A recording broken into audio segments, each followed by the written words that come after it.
Paz do Senhor, meus irmãos, esse é o canal Edificados na Palavra e hoje eu quero dividir com vocês uma mensagem, uma palavra que está escrita no livro de 2 Reis, capítulo 6, onde a Bíblia nos conta a história de quando Eliseu, através de um milagre, faz flutuar um machado que havia caído dentro de um rio, caído dentro de um lago. A Bíblia conta assim, em 2 Reis, capítulo 6, eu vou ler essa história. E disseram os filhos dos profetas a Eliseu: eis que o lugar em que habitamos diante da tua face nos é estreito. Vamos, pois, até o Jordão, e tomemos de lá cada um de nós uma viga, e façamos-nos ali um lugar para habitar. E disse ele: ide. E disse um: serve-te de ires com os teus servos. E disse: eu irei. E foi com eles, e chegando eles ao Jordão, cortaram madeira. E sucedeu que, derribando um deles uma viga, o ferro caiu na água, e clamou e disse: ai, meu senhor, porque era emprestado. E disse o homem de Deus: aonde caiu? E mostrando-lhe ele o lugar, cortou um pau e lançou ali, e fez nadar o ferro. E disse: levanta-o. Então ele estendeu a sua mão e o tomou. É uma passagem bem conhecida, talvez, de todos nós, aonde os discípulos dos profetas, como a Bíblia fala, eles falaram para o profeta Eliseu que o lugar onde eles estavam habitando era pequeno, o lugar onde eles tinham aula, onde eles dormiam, onde eles habitavam, era pequeno e que eles precisavam do lugar maior para a escola deles, para as atividades deles. Então, o profeta permite que eles vão procurar madeira, que eles vão procurar um ambiente maior para habitar. Então eu quero, através de alguns detalhes aqui, dividir algo que o Senhor tem colocado no meu coração há alguns dias acerca desta palavra. Primeiro, a Bíblia diz que isso partiu dos filhos dos profetas, isso partiu dos discípulos dos profetas.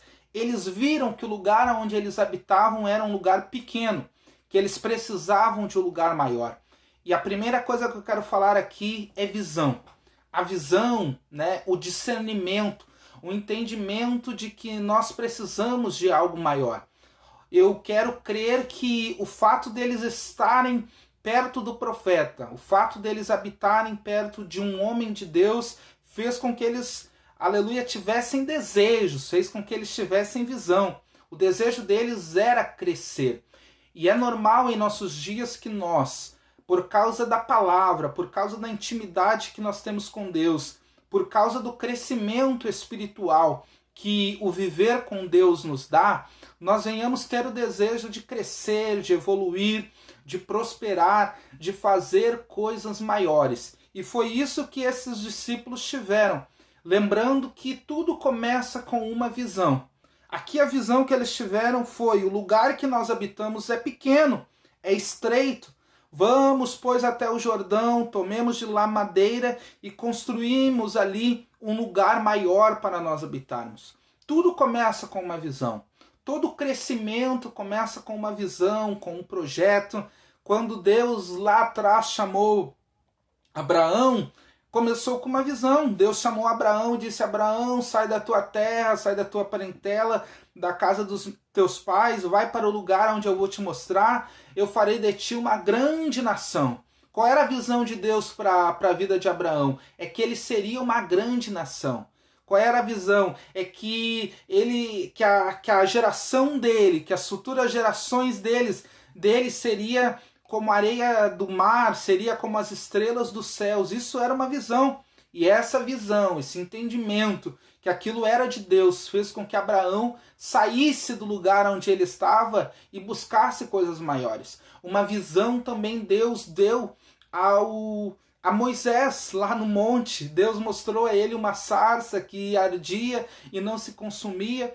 E pelaquela visão, pelaquilo que os olhos dele viram, ele foi até aquela sarça e Deus ali falou com ele, dizendo que ele tinha que abandonar aquele deserto, voltar lá para o Egito e que através dele Deus iria livrar o povo de Israel da escravidão. Eu poderia aqui citar várias passagens da Bíblia de homens que, através de uma visão de Deus, aleluia, obedeceram aquela visão, seguiram aquela visão e Deus abençoou.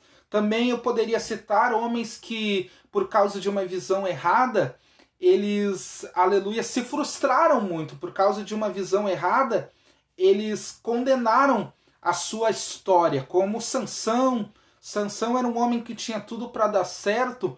Desde o seu nascimento ele já era chamado por Deus, só que a Bíblia vai nos dizer que Sansão, ele quando se dá por conta que era um homem forte, invencível na terra, ele faz tudo errado, ele sai da presença de Deus.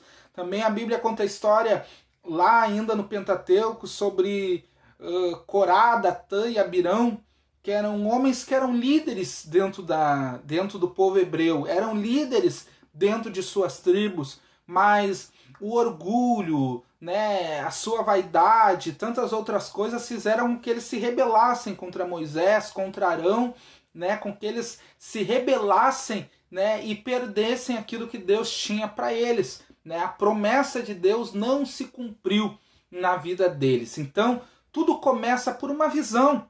E a Bíblia continua dizendo que o profeta, entendendo aquela visão, diz: vão, podem ir. Só que eles tinham também um projeto, não era uma visão vazia. Eles disseram para o profeta no versículo 2: vamos até o Jordão, cada um de nós vai tomar uma viga, vai cortar madeira lá e nós vamos construir juntos. Ou seja, eles tinham um projeto para aquilo. Não era uma ideia vazia, não era um projeto vazio, né? Não era alguém que diz assim: vamos fazer e todos foram atrás. Não, eles tinham algo já planejado, aleluia. E é isso que Deus abençoa. Deus abençoa os nossos projetos, sendo eles profissionais, familiares, pessoais ou até mesmo ministeriais, né? Até mesmo dentro da sua obra, dentro da igreja. Mas nós precisamos, quando orar, quando falar com Deus, dizer para Deus: ó Deus, o meu projeto é esse, a visão que tu tens me dado é essa, eu estou trabalhando assim.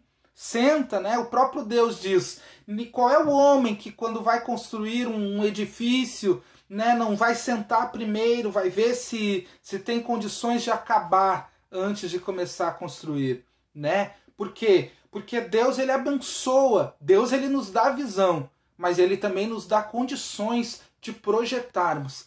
É como se Deus fizesse a parte dele, ele dá visão, ele dá o chamado, ele capacita, mas nós temos que trabalhar. E eu quero te dizer que nenhum projeto vem sem sacrifício. Não existe visão sem sacrifício. O fato deles terem que irem ao Jordão, cortar madeira, né, trabalhar com ferro, que a gente sabe que não é algo fácil. O fato deles fazerem tudo isso era sinal de que eles teriam que trabalhar, que eles teriam que ter sacrifício. E não existe vitória sem sacrifício. Não existe projeto sem trabalho, sem que nós venhamos ter que demandar tempo, demandar horas, demandar talvez jejum, oração, busca, né? Até na nossa vida profissional, demandar estudos, né? A gente tem que se preparar, a gente tem que não apenas ficar esperando que Deus cumpra em nós o seu plano, o seu projeto, não. Mas Deus quer levantar homens, mulheres, Deus quer levantar uma igreja que quando Ele dá visão, é uma igreja que se levanta para agir, que se levanta para trabalhar. Agora note algo interessante nesses discípulos dos profetas. Eles tinham a visão, eles tinham o projeto, mas eles não queriam perder a essência. Eles não queriam perder, aleluia, a presença do profeta no meio deles. E note como isso é importante. No versículo 3, eles vão dizer: serve-te de ires com os teus servos até o Jordão. E Eliseu diz para eles: eu vou. Tem muita gente que quando Deus dá a visão, tem muita gente que quando Deus dá a graça de construírem um projeto, um plano, eles se esquecem de Deus. Se esquecem então de orar, se esquecem de colocar esse projeto nas mãos de Deus. Deus vai lá e abre a porta e eles acham que aquela porta, né, vai se manter aberta por nada, vai ficar assim. Não, a gente precisa permanecer com a presença de Deus. Aleluia. A gente precisa continuar com a presença de Deus. Deus levou o povo de Israel lá para o deserto para ensinar, dentre outras coisas, a importância da presença dele. Porque o povo, assim que saiu do Egito, né, eles quando chegaram em meio ao Mar Vermelho, dando glória a Deus, aleluia, que tinham saído do Egito, quando chegou na frente do mar, eles já começaram a murmurar. Deus vai lá, abre o Mar Vermelho, eles passam no meio do mar, por terra seca. Quando passam o mar, eles já começam a murmurar que não tem água, que não tem comida, que não tem pão, que não tem nada, né? E assim foi 40 anos no deserto, eles vivendo de murmuração, porque eles não aprenderam, aleluia, a conviver com a presença de Deus. Eles não aprenderam a conviver com essa presença. Mas os discípulos dos profetas não. Eles disseram, nós vamos permanecer com essa presença.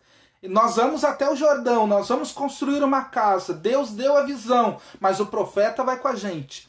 Se o profeta não for com a gente, nós não vamos. Se o profeta não estiver do nosso lado, nós não vamos. Tem gente que acha que recebe uma visão de Deus e se esquece do pastor, se esquece do seu líder, se esquecem de quem tanto tempo, tantos anos trabalhou ao lado dele. Não é isso que Deus quer. Não é isso que Deus quer. Aleluia. Nós precisamos entender a importância da autoridade, a importância da visão, a importância da experiência do nosso lado. E note, não existe autoridade, não existe visão sem autoridade. Não existe chamada sem autoridade superior. Não existe, aleluia, dom de Deus, dom estabelecido sem uma autoridade superior. Não existe isso. Aleluia. Nós temos que estar debaixo da palavra de Deus e debaixo da liderança que Ele colocou sobre as nossas vidas. Então a Bíblia diz que os discípulos vão até o Jordão e o profeta vai com eles. E note aqui, eu quero abrir um parênteses para falar que eles foram até o Jordão, e o Jordão é interessante, porque o Jordão, ele significa, dentre outras coisas, aquele que desce, por ser um rio que vai descendo, por ser um rio que desce, né? Ele era aquele rio que desce, e espiritualmente é um lugar onde Deus trabalha. Todas as pessoas que foram até o Jordão foram pessoas que foram trabalhadas por Deus naquele lugar. Mas o Jordão também, e eu gosto de frisar isso, que o Jordão, ele é um divisor de águas. Ele é um divisor de águas. Foi no Jordão que Josué foi confirmado como sucessor de Moisés. Foi no Jordão que ele chegou e Moisés já morto, e eles tinham que atravessar para chegar em Canaã. E Moisés orou ali e as águas se abriram, o rio se abriu e eles passaram, aleluia, em terra seca. Foi no Jordão também que o próprio profeta Eliseu, né, quando ele vai receber a sucessão do ministério profético de Elias, foi no Jordão que ele teve uma experiência de lançar a capa de Elias sobre as águas e o rio também se abrir novamente e ele passar em terra seca. Foi no Jordão que Naamã foi curado da lepra, foi no Jordão que Jesus Cristo se batizou, e nós podemos dizer que foi às margens do Jordão ali que começou o ministério de Jesus Cristo. Então é um lugar interessante, é um divisor de águas, o Jordão. Só que note 3 coisas interessantes acerca desse rio Jordão. Primeiro, a Bíblia vai dizer que eles foram até ali cortar madeira. E ali, aleluia, primeiro, o Jordão era um terreno desconhecido. O Jordão era um lugar desconhecido. Na batalha espiritual, na batalha de nossas vidas, muitas vezes nós vamos entrar em lugares desconhecidos. O Jordão não era a habitação deles. Eles estavam colhendo madeira, cortando madeira no Jordão, mas eles moravam em outro lugar. Então, primeiramente, o Jordão era terreno desconhecido. Segundo, a Bíblia diz que eles estavam cortando madeira com machado. Eles eram discípulos de profeta. Eles eram da escola de profetas. Então eu creio que não era a especialidade deles cortar madeira. Então eu poderia dizer que, além de estarem num terreno desconhecido, a ferramenta também não era a principal deles utilizarem. A principal ferramenta deles utilizarem qual era? Era a palavra de Deus, era a lei, era os ensinamentos, os mosaicos, era a doutrina. Isso era a principal arma deles, não cortar madeira com machado.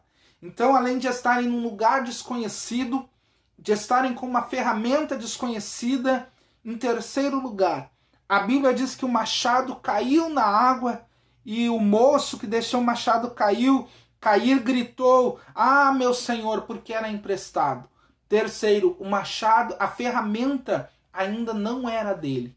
Ele estava usando a ferramenta de outro. Então preste atenção nisso. Na nossa vida ministerial e espiritual, essas três coisas. Primeiro, terreno desconhecido, ferramenta desconhecida e ferramenta de outros. Ferramentas que não são próprias nossas. É um dos principais frustrações de homens, mulheres na obra de Deus. É uma das principais causas de frustrações de obreiros, de pessoas que querem fazer a obra de Deus e não conseguem, se frustram na obra de Deus. Aleluia, quase sempre está inserido uma dessas três coisas. Ou entraram num terreno desconhecido e não souberam guerrear nesse terreno, entraram num campo desconhecido, entraram numa área que era profunda demais ou sem preparo para andarem naquele lugar, né? Talvez faltou cuidado naquele jovem que estava cortando com o machado e não tomou cuidado de que estava cortando muito perto da água, muito perto do rio. Talvez, né, eles estavam ali com ferramentas inadequadas. As ferramentas não eram ferramentas que eles dominavam para o exercício. E um terceiro que é muito importante, a ferramenta não era dele. Nós sabemos que se nós pegarmos e formos utilizar qualquer ferramenta que não é nossa, talvez seja uma ferramenta, né, com cabo, como era o machado aqui que ele utilizava, né? Às vezes o cabo está frouxo, às vezes o cabo não está bem firme e existe o risco. Quando você trabalha com uma ferramenta que não é sua, que não foi Deus que te deu, que não foi Deus que preparou para você, aleluia, você não conhece os riscos. Quando você está num terreno desconhecido, batalhando, lutando, aleluia, num terreno desconhecido, você não conhece os riscos. Você não conhece os riscos. Quando você trabalha com uma ferramenta que não é sua, você não está conhecendo os riscos. Por isso que algumas batalhas, aleluia, que eram batalhas espirituais, tinha batalha que o povo de Israel ia com machado, ia com rodela, ia com lança, ia com tantas outras coisas, com arco e flecha, mas tinha batalhas que eles lutavam com flauta, com harpa, com trombeta, com louvor, com grito. Como é que os muros de Jericó caíram? Foi com adoração, foi com grito, foi com cântico, foi com alarido. Tem batalhas que foram lutadas com oração. Tem batalhas que Deus nem deixou eles lutarem. Você já pensou nisso? Tem batalhas que Deus nem deixou o povo de Israel lutar. Deus diz: não, essa batalha é minha. Vocês fiquem orando, vocês fiquem adorando, vocês fiquem me buscando, que eu vou dar vitória. Tinha batalha que eles nem lutavam. E os seus inimigos, às vezes, viravam um contra os outros e se matavam, ou fugiam, né? Ou caía algo do céu, um milagre do céu, e Deus dava vitória para eles, aleluia. Porque existem batalhas que são nossas. Mas tem batalhas que Deus não nos ordenou a lutar. Por isso nós precisamos ter visão, ter discernimento. Mas mesmo quando as coisas derem errado, eu quero notar aqui, como eu já falei anteriormente, o profeta estava com eles. O símbolo da presença de Deus estava com eles. O símbolo do poder de Deus estava com eles. Talvez eles não sabiam usar muito bem a ferramenta, talvez eles sabiam que o campo era desconhecido, talvez eles sabiam que as ferramentas eram emprestadas, Mas o que mantinha eles firmes, o que mantinha eles convictos de que ia dar certo, era a presença do profeta do lado deles. Nós podemos fazer de tudo, os nossos sonhos e projetos podem ser pequenos, os nossos sonhos e projetos podem ser grandes, mas a única coisa que vai fazer realmente a diferença é a presença de Deus do nosso lado. O que eu quero trazer de lição é isso. Nós precisamos buscar conhecer o lugar onde nós estamos entrando, conhecer o ambiente onde nós estamos lutando, conhecer as ferramentas que nós estamos utilizando, aleluia, para avançar, para crescer, mas nós não podemos perder esta presença, a presença de Deus, aleluia, a presença do Espírito Santo, a presença da palavra. Esse canal ele tem como nome Edificados na Palavra. E eu creio no valor dessa palavra e da diferença que ela faz no nosso dia a dia, a diferença que essa palavra faz nas nossas decisões, nas nossas atitudes.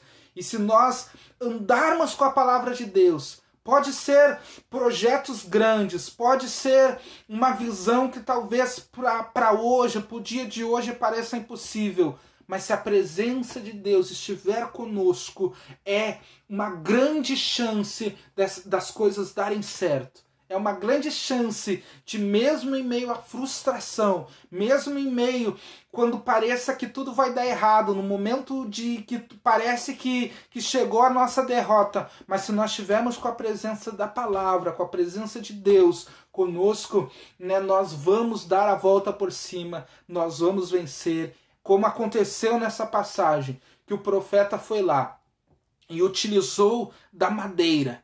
Ele utilizou um pedaço de madeira, um pedaço de pau. Perguntou, aonde é que caiu o machado? Onde é que caiu o ferro? O moço apontou, ele atirou aquele pedaço de pau lá. E a Bíblia diz que o machado, o ferro, flutuou. Isso já é um outro título, já é um outro texto, mas note que ele usou a madeira. E foi através de uma madeira que Jesus usou para dar-nos a vida.